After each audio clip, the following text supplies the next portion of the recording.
Nag-start na pala sila sir, demolition itong manhole. Sige lang.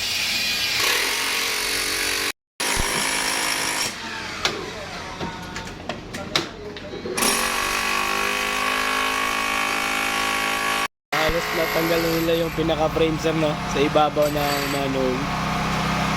Then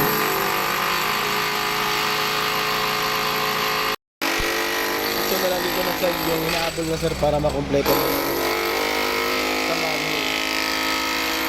So 4 PM sir, no.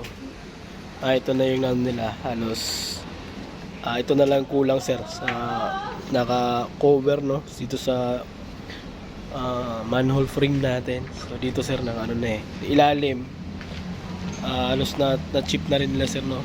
Halos ito na lang talaga yung frame ng manhole yung tatanggalin. So ito bukas, wala na to, no, kaya na to bukas.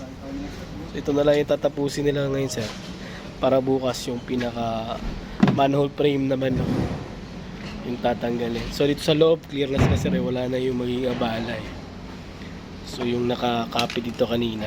So ngayon, yung level na yun sir na pinagpatungan ng manhole, na-reach siya nila dito, no, paikot. So ito na lang yung tatapusin nila ngayon. Sige. Natanggal na pala nilang manhole cover sir. So tuloy-tuloy na sila ngayon sir sa demolition sa babaw. After dito sir, malinis to.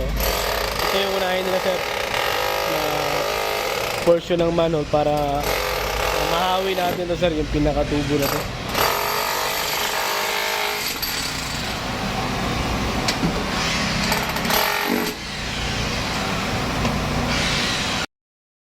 Dito din pala sa may manhole sir, tapos na nila na cutting yung pinakaibabaw sir, no, hanggang dun sa may forma.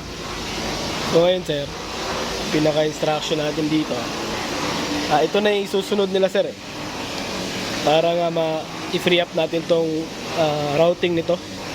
So ngayon sir, bago ko pinapatibag to, lagyan mo na nila ng forma sa ilalim sir, no, para safe pa rin. Tapos after nila malagyan ng forma sir, i-incorporate niya yung tibay sa forma sa ibabaw, para pag nagtibag dito sir, hindi siya basta-basta na ano sir, no, nagagalaw. Tapos yung support sir, papasuportahan ko ng parang shoring sa loob, para yung nakasupport pa rin dito sa forma. Sir, nakapag-protection na pala sila sir, no. So isusunod na tibag itong nasa gilid sir. Ngayon sir, mayroon naman protection sa baba. Ito sir, pinapa-leave open ko na lang sir, para yung nag-chipping dito sa monitor, no, yung dito sa loob. Ito lang naman sir, alalay lang naman to, pero nakasupport naman sir sa ibabaw, no, tsaka yung lalim. Pero pag nag-chip sila sir, tapos pag nakita nilang medyo malapit na, alalay lang naman sir yung chipping. So ito, ano lang naman talaga to, pinaka temporary protection lang talaga natin, no. Yan, so pinago ko na sir, papastart ko na tong gilid na to.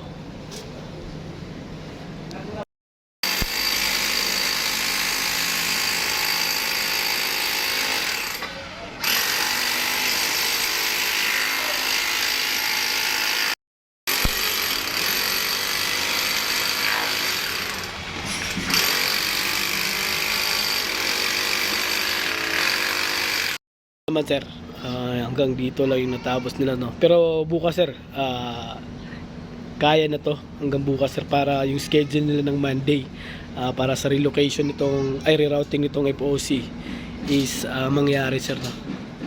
So yun lang sir, bali inaayos lang, pinaprocess lang natin yung SO nito para sa Monday makagawa sila.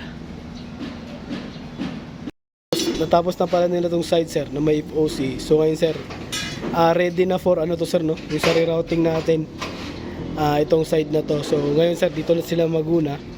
Pinapauna ko to sir kasi may FOC. So ngayon kahit papaano sir, nakamonitor kay NOC to. So dun sa kabila sir, same thing naman sir, no. Bago sila gumalaw dito, papalagyan ko rin ng forma to. Tapos bukas sir, doon sa kabila, wala namang bearing sir, wala namang anong race sir, no. Kasi wala namang FOC banda ron. So same thing sir, papapurmahan natin. Kahit wala tayo bukas, papatira ko na yun sir, yung side na to. Pero sa ngayon sir, ito, natapos na. Dito ko na sila ipapagawa sir. May OC kasi sir eh. So kahit pa paano, monitor kayo ng OC.